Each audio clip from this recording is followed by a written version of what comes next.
We talked in one of the earliest lectures about the three different worlds of the biblical text. And the very first world that we discussed was the world behind the text, where you kind of dig into the historical background and try to understand the history behind the text that was written.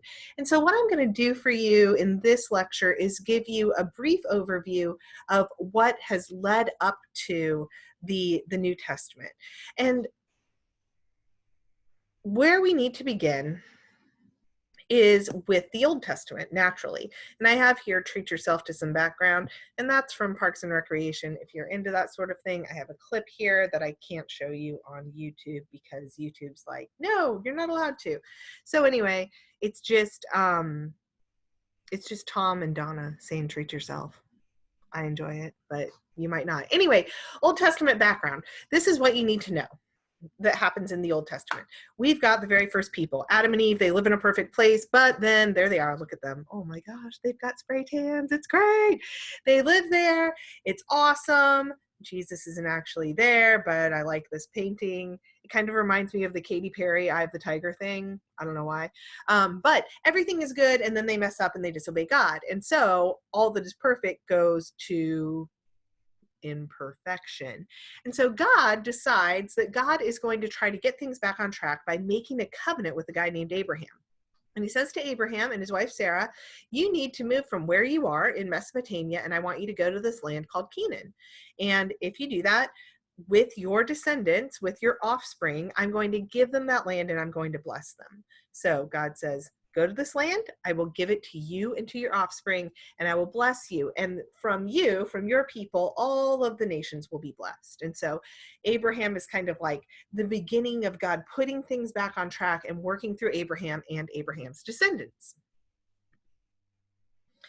All right, so that's our first covenant, the covenant with Abraham. God is going to work through these people, the descendants of Abraham.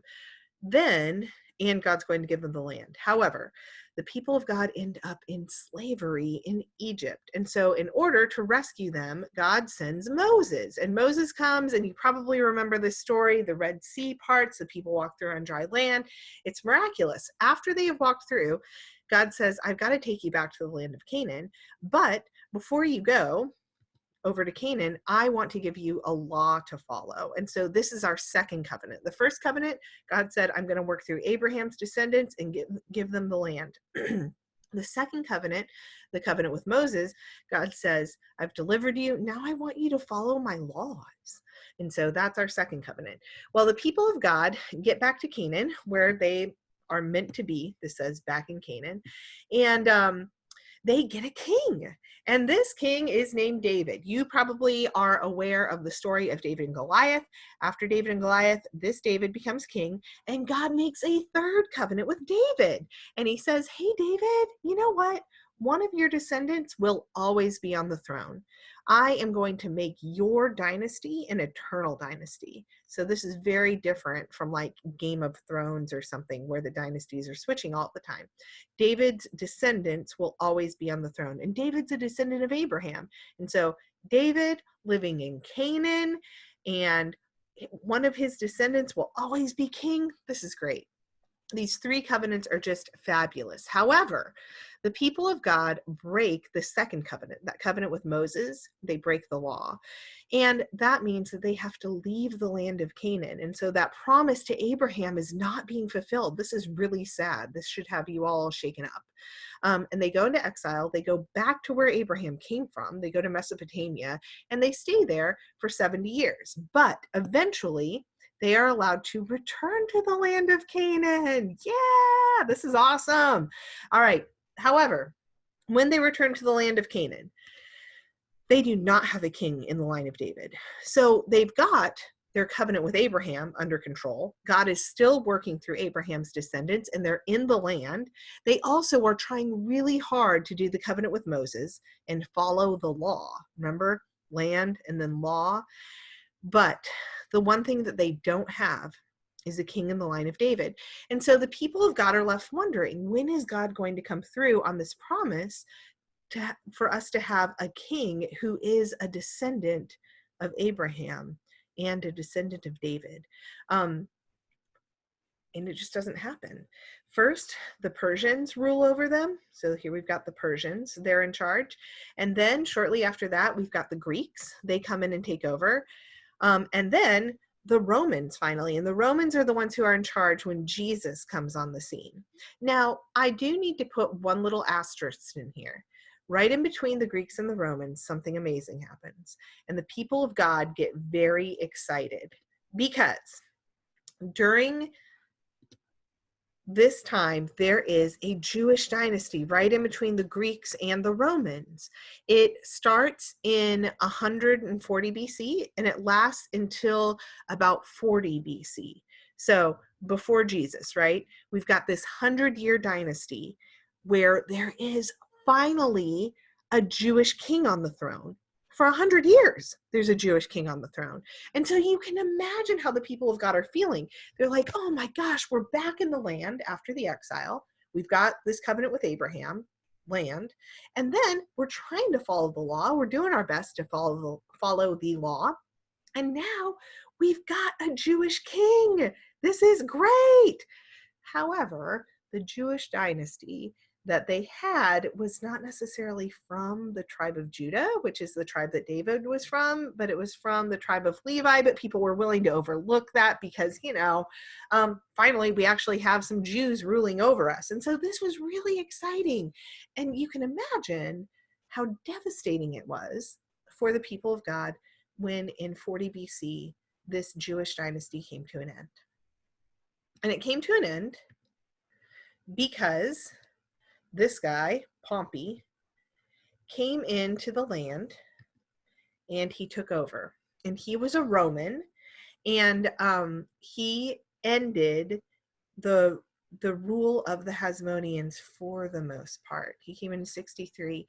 He came into Jerusalem and he made the Hasmoneans, he kind of demoted them from being full-fledged kings and queens to being ethnarchs, which are governors, which is not quite as good as being a king or a queen, and governors for the Roman Empire. So that's kind of a wah wah. Then after this time of ethnarchness, we get a guy come to the throne in Judah, which is now like the land of Canaan, and his name is Herod the Great. And Herod the Great becomes the ruler in the place of the final Hasmonean ruler. So we've got this dynasty of kings that, started all the way back in 140. And Herod comes in and takes the place of the very last one of the Hasmoneans.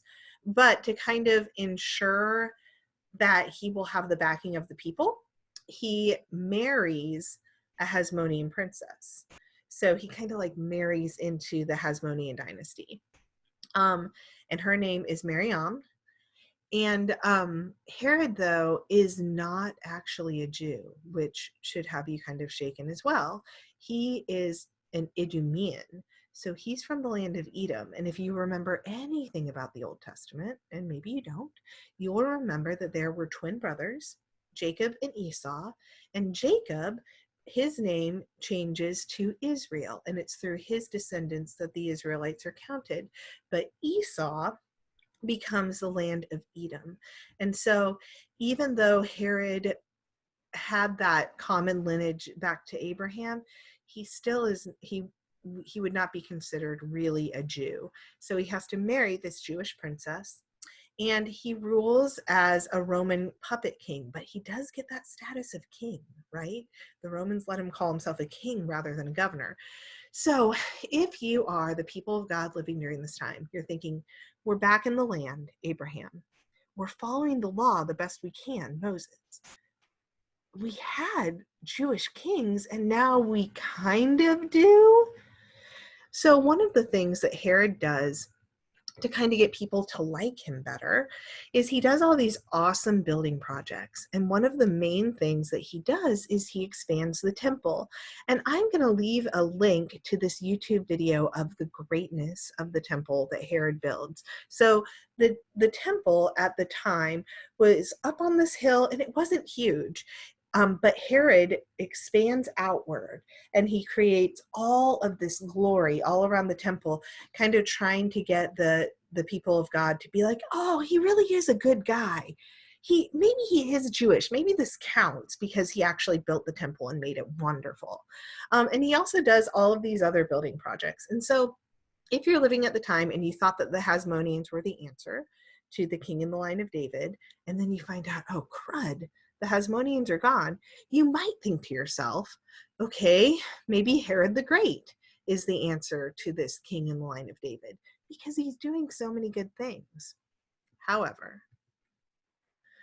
by the end of his life, he becomes really disliked by the Jewish people because he spends so much on these crazy building projects.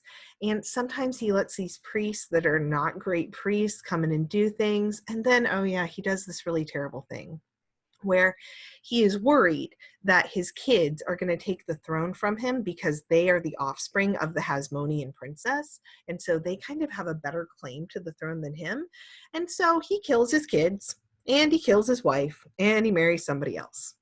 And so that's pretty awful. And so people really start to question whether he's okay. Well, here's Josephus. He's a historian that tells us about Herod's death. When Herod died, he got sick and he got really, really mean. And he got worried because the Jewish people, he worried that they wouldn't mourn him. They wouldn't be sad about his death. And so he decides right as he's about to die to get all of the Jewish leaders together in something called the Hippodrome. And he orders his guard to kill all of the Jewish leaders when Herod the Great dies so that the people will actually mourn his death. Isn't that cruel? That is just so mean. They don't actually do it though. He dies and they're done with this whole Herod the Great thing. Now you may be familiar with Herod the Great.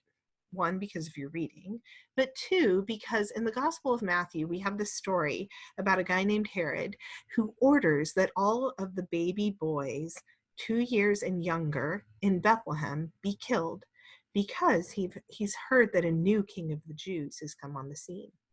And guess what? That new king of the Jews is Jesus. And so this whole time we've been tracing this idea of these three covenants. The people of God, they have the covenant with Abraham. They have the land. They're trying to follow the law, the covenant with Moses. The one thing that keeps kind of evading them is this covenant with David. When will they ever get a king in the line of David to come and rule the people? And one of the things that you'll notice is that the second that you start reading the Gospels, when Jesus comes on the scene, the biggest thing that he claims is that he is that king that they have been waiting for. It's not Herod. It's not the Hasmoneans. Jesus is that king. And so Jesus claims that he fulfills that whole line, and that he is the king in the line of David. And one of the most remarkable things in the Gospels is Jesus goes about his ministry and you see him doing these wonderful things and you think, hallelujah, we finally have the king that we've hoped for. The day when he goes to Jerusalem, you ought to be thinking, oh, he's finally going to take up his throne and he's going to rule in the line of David. This is sweet. This is awesome. But instead, his throne is a cross. And so that just should give you a window into the topsy-turvy nature of the gospel, because Jesus, the king in the line of David, is crucified rather than enthroned. And they put a sign up above his head to mock him, which says, King of the Jews. So this is really an unusual thing. After Herod the Great, things just kind of slip through everybody's fingers a little bit more as the land of Judah gets divided up between his kids, and we really just don't even have a glimmer of hope that the Hasmoneans will ever be re-enthroned, and we've definitely lost hope that Herod is a good guy. And so Jesus is there claiming to be the king of the Jews, claiming to be this king in the line of David that they've hoped for.